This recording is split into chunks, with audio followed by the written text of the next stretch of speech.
out. Alrighty, welcome everyone to this edition of the Dependency-Track community meeting in September 2025. First off, this is going to be a very short one, just because we've been mostly working on the upcoming version 5. Really heads down, the topics we are currently working on are quite technical and possibly too dry to present them here. Hopefully in the next community meeting in October, we can present something substantial that is nice to look at, I guess.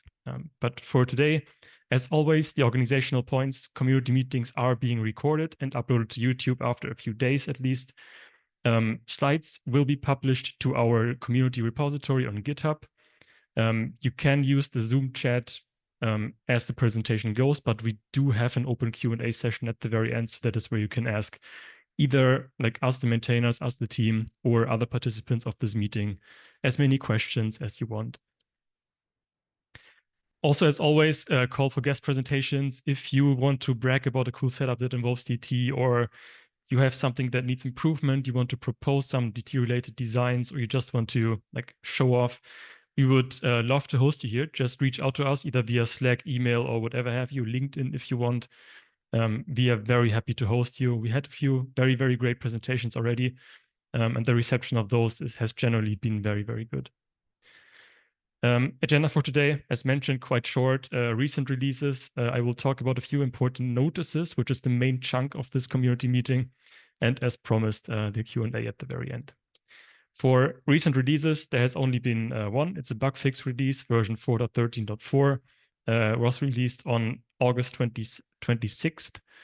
And the main point it added was support for the NVD JSON 2.0 data feeds. Because the NVD has discontinued the version 1.0 data feeds that Dependency-Track has previously relied on. This is technically a feature, but because it was so urgent, we published it in a bug fix release. There were also 5 other bug fixes that have landed since the last bug fix release. And of course, base image and dependency updates to get rid of some CVEs that are annoying in your scans. Touching on the JSON NVD or the NVD JSON feed changes. This is what the NVD has published. They discontinued the version 1.0 feeds, which again, Dependency-Track has relied on so far.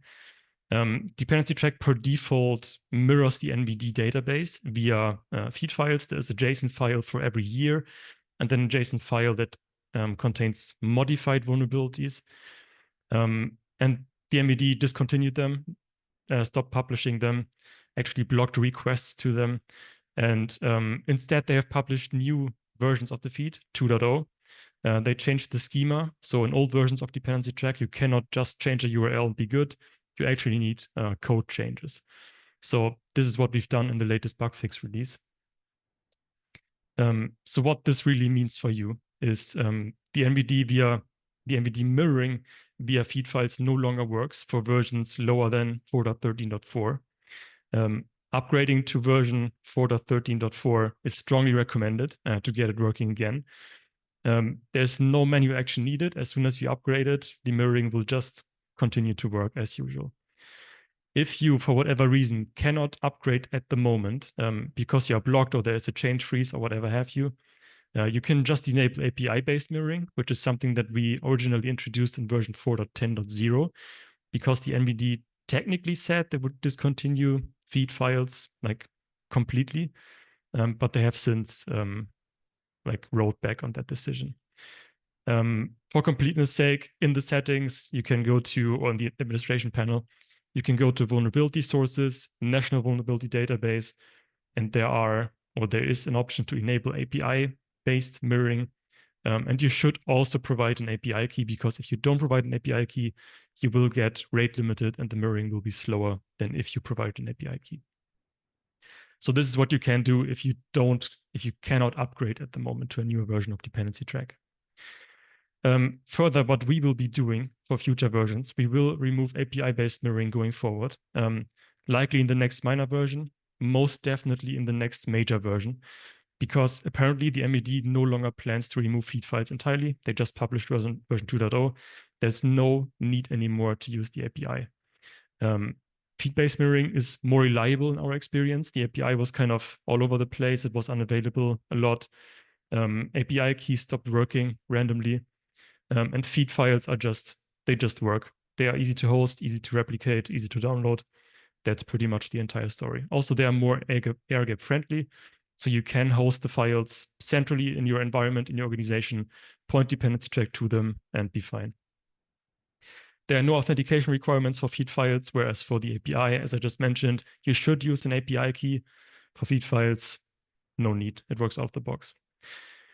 Jumping to the next important notice is OSS index, the main source of vulnerability intelligence in Dependency-Track, which is enabled by default, is going to enforce authentication. Previously, you could use their service unauthenticated, and Dependency-Track has like logged a warning whenever it was used without API key. Now they're going to enforce authentication, which means, if I can just read it out here, also not type OSS index web and API access is now requires authentication. Anonymous requests are no longer allowed, and most integrations will start failing if a token is not configured. As far as I could see, at the moment it still works. They are unclear as to when they enforce this, but probably you should be starting configuring API keys. And we will also put out another separate notice in the community Slack and possibly also on LinkedIn so people see it, that they have to do it. In the announcement that they did, they also point out there will be an upcoming paid tier. So they explicitly say if you are a small user, have few components, or are a small team working open source projects, you probably don't need this. But if you are an enterprise scale organization that scans like hundreds of thousands of components each day, then you probably want to get the paid tier. So just so you know, they will be introducing something soon. And I would recommend to have a look out for that if you maintain large dependency track instances. Again, what this means for you, so far, OSS index has been the primary means of vulnerability analysis based on pearls, which is more reliable than CPE-based analysis. And unless you configure authentication, you will see a drop in vulnerabilities being identified, just because, again, OSS index might stop working. Also, again, if you run large dependency track instances, consider looking into the upcoming paid tier. But even prior to this change, you received higher rate limits for the OSS index REST API if you used an authentication, if you used an API key. So this would have been a good idea even before the specific change. Again, to demonstrate this in the settings, go to administration, go to analyzer, type OSS index, and there's a section where you can configure your email address and API token. What we will be doing from our side short term, for the next minor release, we will disable unauthenticated usage of OSS index. Just means you don't run into any issues once they start enforcing this. Just be aware, if you don't configure an API key, it will no longer work. We will log warnings as necessary. So if you have OSS index enabled but no authentication configured, we will log warnings. We will probably also look into displaying a hint or something in the UI or a pop-up, whatever, if you boot up dependency track the first time after this change, just to make it really clear that there's an action you need to take. In the midterm, it would probably be a good idea to look into enabling other data sources per default. At the moment, if you start dependency track for the first time, you get OSS index enabled and the NVD enabled. Out of those two, only OSS index can work with pearls. If that falls, if that is no longer an option to have enabled per default, that is a problem. So we need a replacement, or at least an alternative that you can use per default. OSV is a good candidate, and we will most likely do this in the next minor version, most definitely in the next major version. We will potentially limit this to a few selected ecosystems. So if you are not aware of, if you have never used OSV before, I think they have around 20, maybe 30 ecosystems, meaning Ubuntu, Maven, PyPI, NPM, Golang, whatever. Enabling all of them is probably a lot too much data to load when dependency track starts the first time.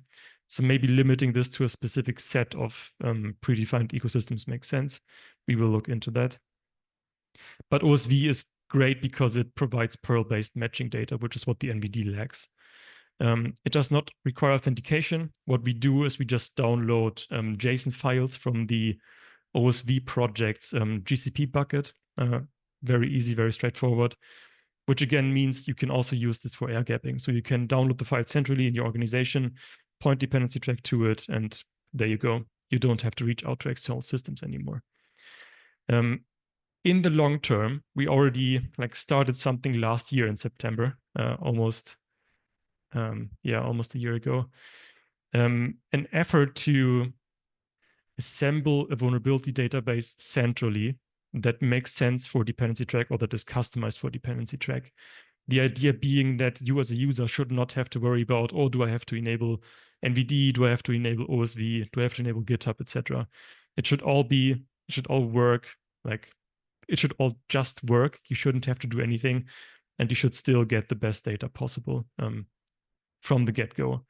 That is the basic idea of this. We talked about this in last year's community meeting. I would highly recommend you watch this if you're interested. Scan the QR code, click on the link if you receive the slides.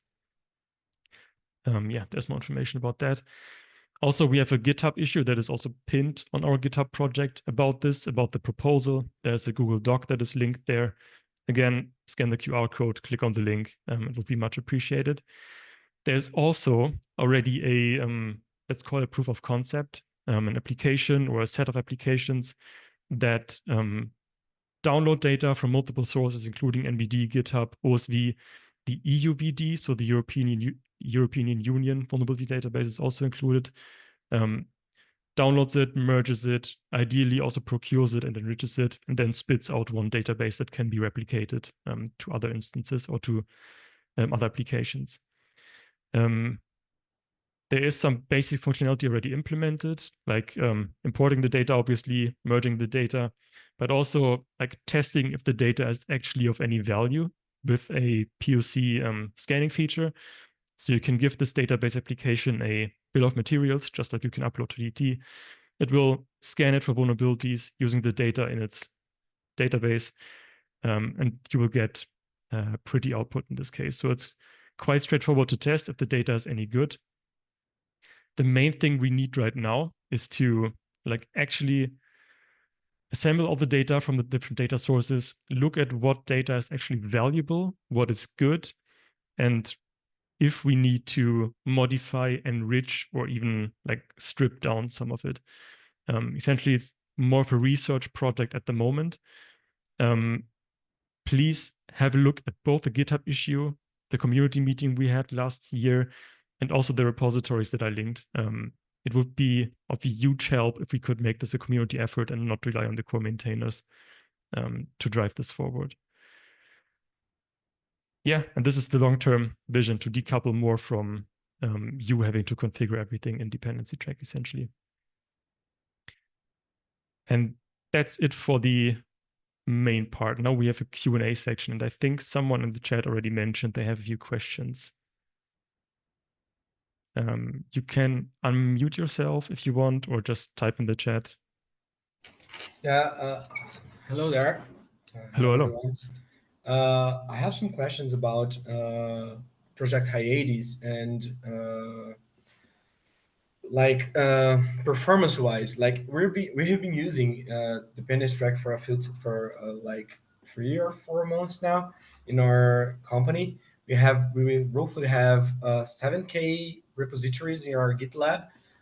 Mostly 2K of those are really being updated frequently. The other ones are less frequently, but they are all analyzed and processed by Dependency-Track. And performance-wise, the old Dependency-Track, the version 4, has been kind of not really good. It's been eating away a lot of our resources. So we kind of managed that. We could make it. We made it work. But my main question is how Project Hyades is looking performance-wise, especially when looking on the when processing projects with the what's called, I forgot the name now, the rules you set in Dependency-Track. The policies, I assume. The policies, yes. Thanks. Yeah, so multiple things. We are running a large deployment of Hyades or version 5, whatever it's called, that oversees over like 100,000 projects in this instance. And the API server instances, like we have, I think, 3 of them deployed in production separately.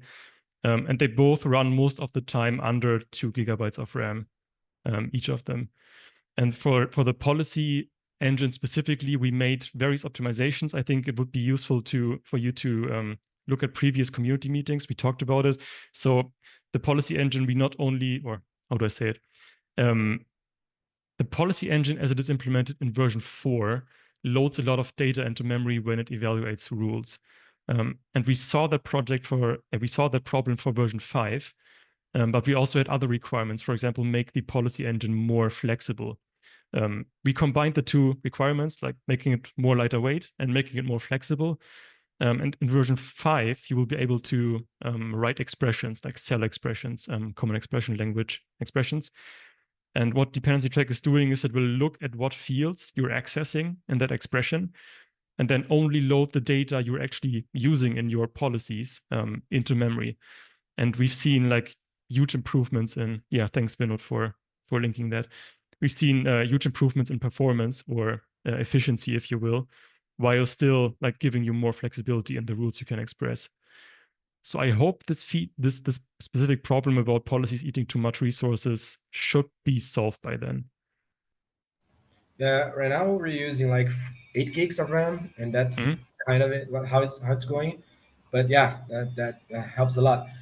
Another quick question. I know I have looked into the RA of your roadmap of hiatus project, but do you have like I know there's no data and then there's no date on the releasing, but do you have a rough idea of when this is kind of coming out? Because we're really looking forward to like at this timing point our company is using it like in the test, like testing the dependency track Mhm. before we actually like start breaking our pipelines and our automations using its policies because of the performance issues. But when we're going to make it production, like we're going to switch it to production, we hope the project hiatus will already be out by then. Yeah, for sure. Great question. Ideally, end of this year, like Q4, roughly. That's what I was expecting. That's great. Yeah. Yeah, thanks.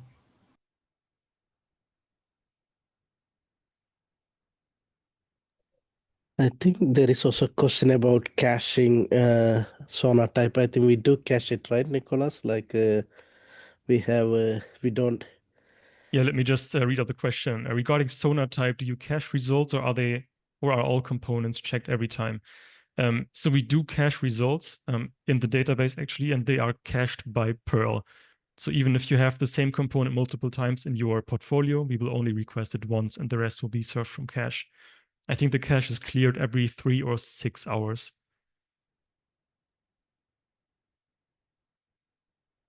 I hope that answers your question.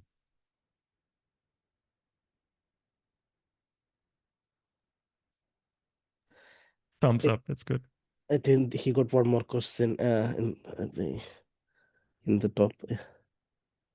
No, okay, sorry. He said, okay, never mind. He just got answered. Yeah, anyway, it's okay. You can. It'll be just for completeness now that you pointed it out. Which has preference, feeds or API for NVD? Definitely feeds because the API was not really reliable so far. It's a good crutch, I think, but long term, I would say use the feeds. Okay, I think if we don't have any more questions, this was short and sweet, our shortest community meeting ever, I think. Yeah, Nicholas, maybe I just want to add regarding Yeah. the Hades, right? Like, yeah, so I think Matthews asked the question, the GA, right? Like, so even though Hades is not in GA, there are organizations who are using Hades in production. So it's just for us, we want to make sure that GA means it will meet some quality requirements in order to support the existing dependency track users, including some migration support and other things, right? But Yeah. that doesn't mean that it's not production ready. It can be used in production, but there is also a lot of changes happening. So you just need to be aware of, stay on top of that. But yeah, but like if you are, feel free to test it out and give feedback. And if you are interested to help, contributing and speeding up the release itself, that would be much appreciated, right? Like, yeah. Mm-hmm. Mateus wrote, for instance, the company I'm talking about is located in Brazil. It's Senior Sistemas. We plan on pointing out we're using the tool. I've seen somewhere in the repo you all want to know who's actually using Dependency-Track. So yeah, if you end up using it in production, we will be very, very thankful if you could, like, I think we even have an issue template for it. If you can make yourself known, I guess, so other people looking at the project know they're not the only ones running it. Everyone loves seeing logos, right? So if you end up running it in production, that would be a big help for us, for sure. And if you are interested to share your experience, we will be really happy as well. Yeah. Right.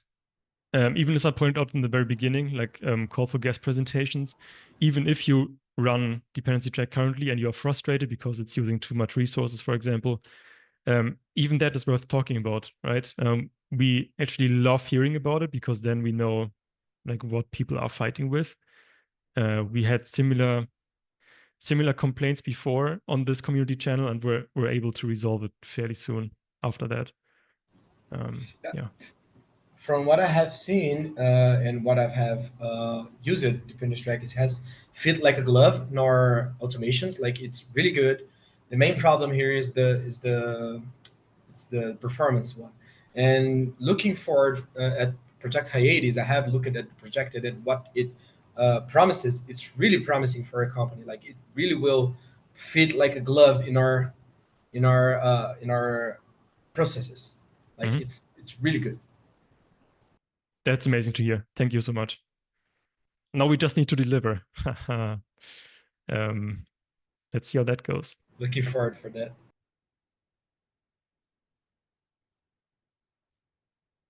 Alrighty, do we have any more questions, any more complaints?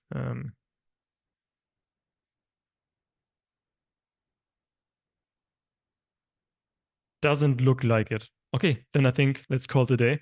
Thanks everyone for joining. The recording will be uploaded soon to YouTube, so everyone else can enjoy this. Alrighty, thanks everyone. Thank you. See you then. Bye. See ya. Bye.